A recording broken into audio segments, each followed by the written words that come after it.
Então vamos começar. Do que a gente vai falar hoje, que eu coloquei lá nos temas? Eu vou inverter um pouco a ordem por causa de didática, tá? Então são riscos de segurança que tem a ver com o nosso cliente. E tem a ver com esse negócio chamado first hop, ou primeiro salto. O que é o first hop? Todo cliente, ele se conecta em uma LAN, seja uma wireless LAN ou uma LAN cabeada, né? Então aqui esse cara está saindo daqui, indo para um switch, em uma rede bem simplesinha. O switch sai daqui, vai para um router, e esse router é o gateway dele. Então o first hop é essa saída dele até chegar no gateway. Veja que aqui ele está passando por um switch de acesso no meio do caminho, beleza? Então isso aqui é o first hop. E isso aqui é uma coisa que a gente tem que proteger e que normalmente a galera não dá atenção, tá? Então vários problemas podem acontecer aqui. Aqui a gente pode ter ataque de espionagem, a gente pode ter ataque de man in the middle, M-I-T-M, tá? O que é um ataque de espionagem? Captura os pacotes que esse cara está mandando para olhar o que ele está enviando. Tudo que ele enviar que não for criptografado, eu consigo ver. E eu consigo ver até o que for criptografado às vezes, tá? Eu posso me colocar no meio como um man in the middle, um cara no meio da comunicação, e me passar por um servidor legítimo e conseguir ver o que o cara está fazendo, mesmo criptografado, alterar o que ele está fazendo no meio do caminho, tá? E roubar informação, ou então passar um site falso para roubar o usuário, roubar a senha, tá? Muitos podem chegar e dizer: o José Nogueira já está me tirando ali, né? Desculpa para não ir para academia. Sai fora, José. Não é desculpa não, tava muito frio. Aí, mas é desculpa mesmo para não ir para academia. Tava com uma preguiça desgraçada.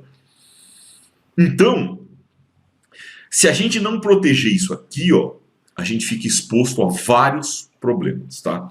Que a galera não dá muita atenção, porque você fala: ah, porra, eu tô na minha rede interna. Quem que é o maluco que vai querer atacar a minha rede interna?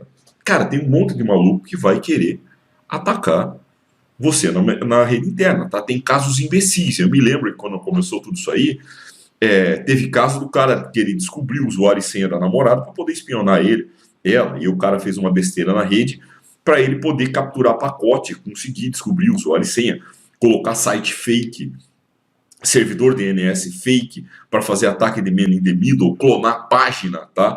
Então tudo isso aí é possível ser feito. Não é difícil. Quem aqui já ouviu falar no Kali Linux?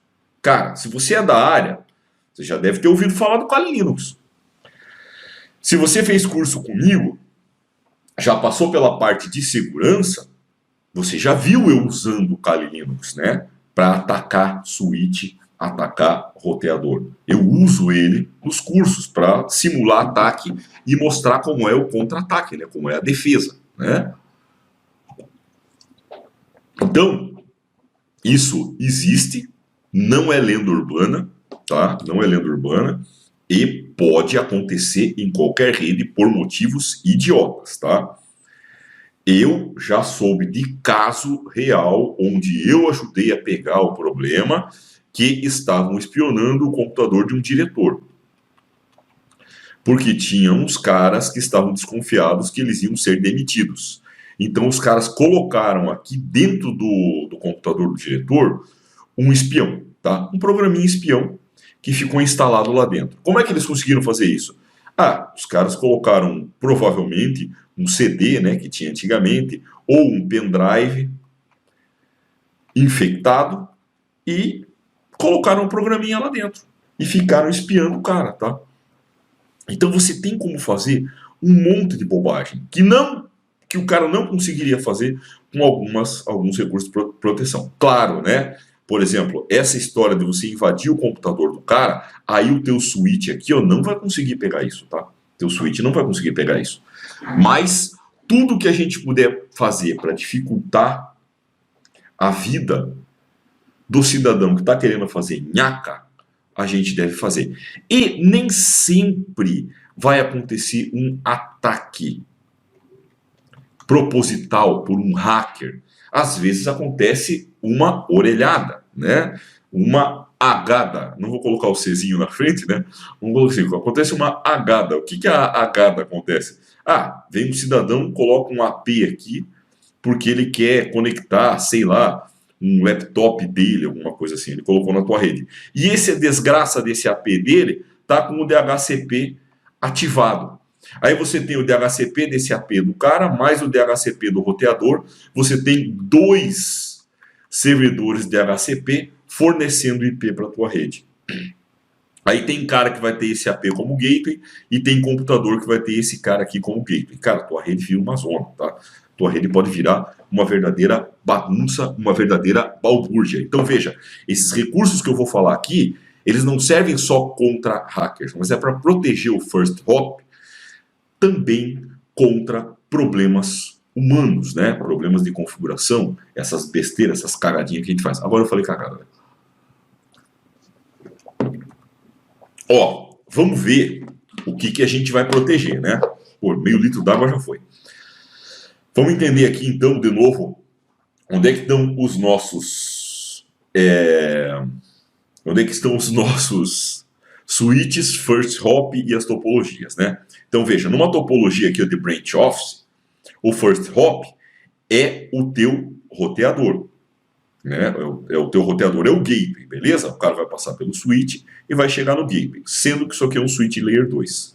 Quando você tem uma topologia um pouco maior, normalmente você tem aqui o teu switch de acesso, que vai passar por switches de distribuição para daí chegar, por exemplo, num roteador que é o gateway, ou o próprio switch de distribuição é o switch layer 3 e ele vai servir como gateway, beleza? Mas a gente tem que saber onde é que está o gateway. Em uma arquitetura 3 camadas, o gateway está na distribuição, tá aqui nesses caras. Então, esses caras aqui, ó, eles servem como gateway da tua rede, tá?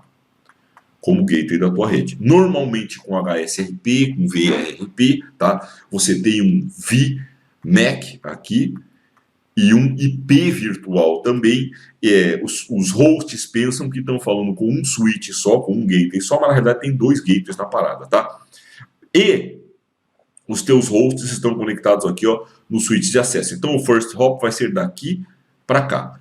Mas de qualquer jeito, os teus hosts vão conectar em switches de acesso. Vamos encher? E esses switches de acesso normalmente vão ser switches layer 2, beleza? Podem ser switches layer 3? Podem. Aí eu tenho outro tipo de problema, você continua tendo o mesmo tipo de problema, tá? Isso aqui que eu vou falar serve com o teu acesso sendo com switch layer 3 ou layer 2, essas encrencas continuam acabando, continuam acontecendo, tá? Elas não vão acabar pelo teu switch ser layer 2 ou layer 3. Então lembra, switch layer 2 é um cara que está na camada de enlace e ele usa o endereço MAC como decisão de encaminhamento. Um switch layer 3, ele é um switch layer 2, só que com capacidade de roteamento, tá? Então o switch layer 3 continua sendo um switch layer 2, só que ele tem capacidade também de rotear. Primeira coisa que a gente tem que saber para entender esses problemas é switch layer 2 monta um cara chamado CAN Table, o Content Addressable Memory Table, ou tabela de endereço MAC.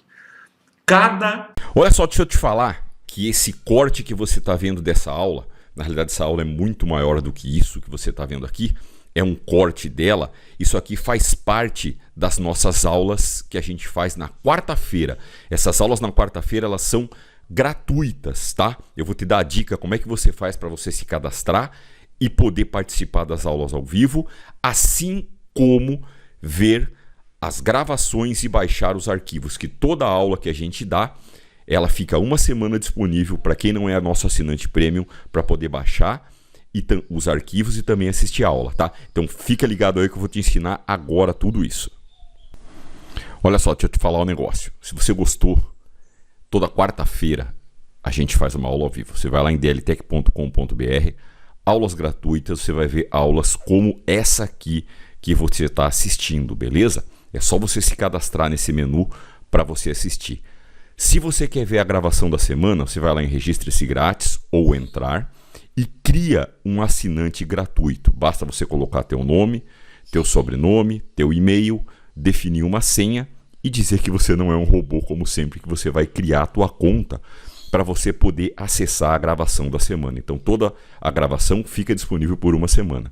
Para você assistir, uma vez logado no nosso portal, basta você entrar no menu Lives, opção Gravações, que você vai ver a gravação da semana aberta. Tá vendo ali? Está escrito Assista. As outras está escrito Assinar, porque só assinante vai conseguir assistir. Mesma coisa o PDF da aula. Eu dou o PDF da aula para você.